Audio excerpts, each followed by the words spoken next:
de Madame Carré-Conte, le 265.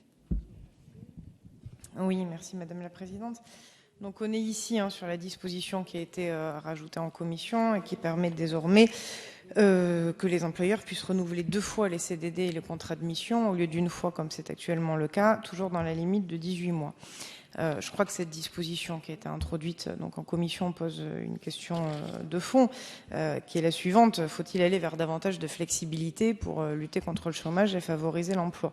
Moi, je crois que nous ne prenons pas la bonne direction en suivant cette préconisation. D'abord parce que j'ai le sentiment que cette mesure aura finalement un impact sur l'emploi qui sera un impact faible, parce que je crois que si l'employeur est aujourd'hui freiné par des incertitudes économiques pour embaucher, d'abord il peut d'ores et déjà utiliser d'autres outils tels que l'intérim ou la possibilité de renouveler déjà une fois le CDD avec une durée de renouvellement qui n'est pas nécessairement la même que la durée initiale, donc ça laisse déjà un certain nombre de souplesse. Et puis je continue par ailleurs de penser que ce qui freine davantage l'embauche aujourd'hui dans notre pays, c'est le caractère vide des carnets de commandes plutôt que les incertitudes économiques.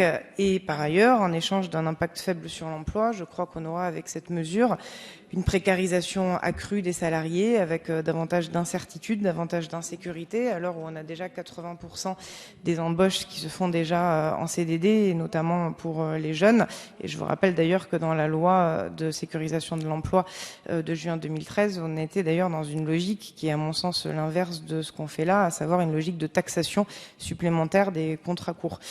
Donc voilà, je crois qu'aujourd'hui, en renouvelant 2 fois le CDD, donc en faisant par exemple 3 CDD de 6 mois au lieu de 2 de 9 mois, à 3 CDD de 6 mois, pour moi, on n'est pas dans une logique de surcroît d'activité comme devrait l'être le CDD, on est plutôt dans la logique d'un poste permanent qui devrait être occupé par un CDI. Donc pour l'ensemble de ces raisons, je pense que cette disposition ne va pas dans le bon sens, d'où cet amendement de suppression.